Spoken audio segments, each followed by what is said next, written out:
कार्तिक मास की कथा। एक नगर में एक ब्राह्मण दंपत्ति रहते थे। वे दोनों प्रतिदिन 7 कोस दूर गंगा और यमुना नदी में स्नान करने जाते थे।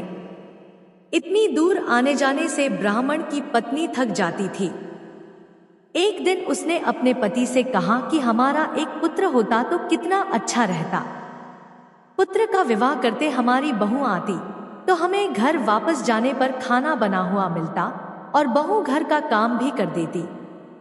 अपनी पत्नी की बात सुनकर ब्राह्मण ने कहा कि तूने बात तो सही कही है, चल मैं तेरे लिए बहू ला ही देता हूं। ब्राह्मण ने कहा कि एक पोटली में आटा डालकर कुछ मोहरे रख दे। ब्राह्मण के कहे अनुसार उसने अर्थात ब्राह्मणी ने पोटली बांधकर दे दी। पोटली लेकर ब्राह्मण चला गया। ब्राह्मण को सफर के दौरान यमुना के किनारे बहुत ही सुंदर लड़कियां दिखाई दी। वे रेत में घर बनाकर खेल रही थी। उनमें से एक लड़की ने कहा कि मैं अपना घर नहीं बिगाड़ूंगी, मुझे तो रहने के लिए ये घर चाहिए। लड़की की बात सुनकर ब्राह्मण मन ही मन सोचने लगा कि बहू बनाने के लिए यही लड़की उचित है। जब वह लड़की जाने लगी तो ब्राह्मण भी उसके पीछे पीछे उसके घर तक चला गया।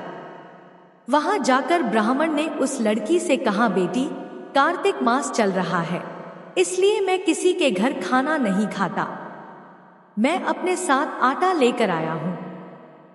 तुम अपनी माता से पूछो कि क्या वह मेरे लिए आटा छानकर 4 रोटी बना देगी। यदि वह मेरा आटा छानकर रोटी बनाएगी तो मैं रोटी खा लूंगा। लड़की ने जाकर अपनी माँ को ये सारी बात बताई। माँ ने कहा, ठीक है, जाकर ब्राह्मण देव से कह दो कि वह अपना आटा दे दे, मैं रोटी बना दूंगी। जब वह आटा छानने लगी तो आटे में से मोहरें निकली। वह सोचने लगी कि जिसके आटे में इतनी मोहरें हैं, उसके घर में कितनी मोहरें होंगी।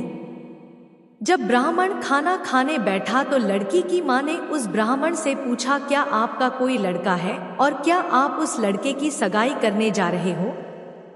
यह सुनकर ब्राह्मण ने कहा कि मेरा लड़का तो काशी में पढ़ने गया हुआ है, लेकिन यदि तुम कहो तो खांड कटोरे से विवाह करके तुम्हारी बेटी को अपने साथ ले जाऊं।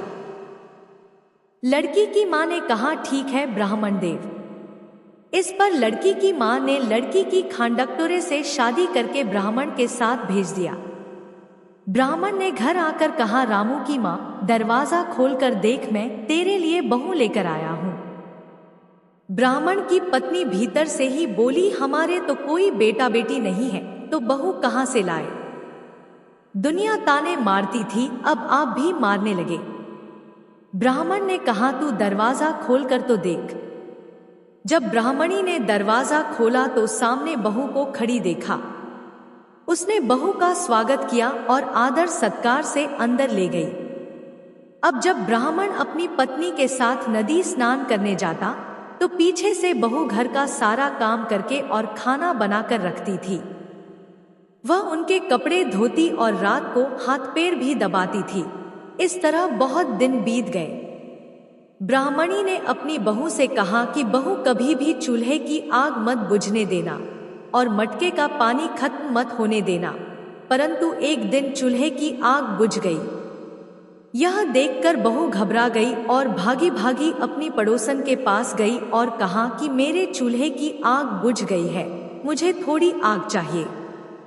मेरे सास ससुर सुबह 5 बजे से गए हुए हैं।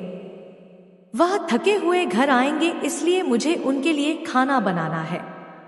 यह सुनकर पड़ोसन ने कहा कि तू तो बावली है, तुझे यह दोनों मिलकर पागल बना रहे हैं। इनके कोई पुत्र नहीं है, ये संतान है। बहू ने कहा, नहीं, ऐसा मत बोलो, इनका बेटा तो काशी में पढ़ने गया हुआ है। इस पर पड़ोसन ने कहा कि यह तुझे झूठ बोल कर लाए हैं, मेरी बात सच मान, इनके कोई बेटा नहीं है। अब बहू पड़ोसन की बातों में आ गई और कहने लगी कि अब आप ही बताओ मैं क्या करूं। पड़ोसन ने कहा कि करना क्या है, जब तुम्हारे सास ससुर आए तो जली हुई रोटियां बना कर देना और बिना नमक की दाल बना कर देना। खीर की कड़छी दाल में और दाल की कड़छी खीर में डाल देना। पड़ोसन ने उसे अच्छे से सिखा पढ़ा दिया। फिर जब उसके सास ससुर घर आए तो उसने न तो उनका आदर सत्कार किया और ना ही उनके कपड़े धोए। जब उसने सास ससुर को खाना दिया तो सास बोली, बहू आज यह रोटियां जली हुई क्यों है और दाल भी पकी नहीं है। तब बहू ने पलटकर कहा कि एक दिन ऐसा खाना खा लोगे तो कुछ बिगड़ नहीं जाएगा तुम्हारा। सास ससुर को खरी खोटी सुनाकर वह फिर से पड़ोसन के पास गई और बोली कि अब आगे क्या करना है। पड़ोसन ने कहा कि अब तुम सातों कोठों की चाबी मांग लेना। अगले दिन जब स्नान करने के लिए जाने लगे तो बहू अड़ गई कि मुझे तो सातों कोठों की चाबी चाहिए। तब ससुर ने कहा कि इसे चाबी दे दो। तब सास ने बहू को चाबी दे दी। सास ससुर के जाने के बाद जब बहू ने दरवाजे खोले तो देखा कि किसी में अन्न भरा है, किसी में धन भरा है और किसी कोठे में बर्तन पड़े हैं। जब उसने सबसे ऊपर का 7वां कोठा खोला तो देखा कि शिवजी, पार्वती माता, गणेश जी, लक्ष्मी माता जी, पीपल पटवारी, कार्तिक के ठाकुर, राई दामोदर, तुलसी जी का बिड़वा, गंगा यमुना और 33 कोटि देवी देवता विराजमान है। वहीं पर एक लड़का चंदन की चौकी पर बैठा माला जप रहा है। यह सब देखकर उसने लड़के से पूछा कि तुम कौन हो। तब लड़का बोला कि मैं तेरा पति हूं, अभी दरवाजा बंद कर दे। जब मेरे माता पिता आएंगे तब दरवाजा खोलना। यह सब देखकर बहू बहुत खुश हुई और 16 श्रृंगार कर सुंदर वस्त्र पहनकर अपने सास ससुर का इंतजार करने लगी। उसने अपने सास ससुर के लिए अच्छे अच्छे पकवान बनाए। जब उसके सास ससुर घर पर आए तो उसने उनका आदर सत्कार किया और प्रेम पूर्वक खाना खिलाया और हाथ पैर दबाने लगी। पैर दबाते दबाते बहू ने कहा कि माँ, आप इतनी दूर गंगा यमुना स्नान करने के लिए जाती हो तो आप थक जाती हो, इसलिए आप घर पर ही स्नान क्यों नहीं करती हो। यह सुनकर सास कहने लगी कि बेटी गंगा यमुना घर पर तो नहीं बहती है। तब उसने कहा, हाँ माँ जी बहती है, चलो मैं आपको दिखाती हूँ। जब बहू ने 7वां कोठा खोलकर दिखाया तो उसमें शिवजी, पार्वती जी, गणेश जी, लक्ष्मी जी, पीपल पटवारी, कार्तिक के ठाकुर, राई दामोदर, तुलसी जी का बिड़वा, गंगा यमुना बह रही है और 33 कोटि देवी देवता विराजमान है। वहीं चौकी पर बैठा एक लड़का माला जप रहा है। माँ ने उसे देखकर कहा कि बेटा तू कौन है। लड़का बोला, माँ मैं तेरा बेटा हूँ। तब ब्राह्मणी ने पूछा कि तू कहाँ से आया है। लड़के ने जवाब दिया कि मुझे कार्तिक देव ने भेजा है। माँ ने कहा, बेटा यह संसार कैसे मानेगा कि तू मेरा बेटा है। माँ ने कुछ विद्वान पंडितों से मदद मांगी। पंडितों ने कहा, इस पार बहू बेटा खड़े हो जाएं और उस पार माँ खड़ी हो जाए। माँ चमड़े की अंगिया पहनी हो और छाती में से दूध की धार निकलकर बेटे की दाढ़ी मूछ भीगे और पवन पानी से गठजोड़ा बंधे, तब मानेंगे कि यह इस माँ का ही बेटा है।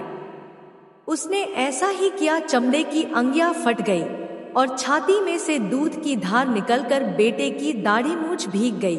पवन पानी से बहू बेटे का गठजोड़ बंध गया। यह सब देखकर ब्राह्मण और उसकी पत्नी की खुशी का ठिकाना ना रहा। तो यह थी कार्तिक मास की कथा। हे कार्तिक के ठाकुर, जैसे ब्राह्मण और ब्राह्मणी को बहू बेटा दिया वैसे सबको देना। कार्तिक मास की कथा कहने, सुनने और हुंकारा भरने वाले सब पर कृपा करना। उम्मीद है आपको यह कथा अच्छी लगी होगी। वीडियो को लाइक जरूर करें और कमेंट में जय श्री कृष्ण अवश्य लिखें। साथ ही चैनल को सब्सक्राइब करें ताकि ऐसी ही आध्यात्मिक जानकारी आपको प्राप्त हो। मिलते हैं अगले वीडियो में। आप सभी का धन्यवाद।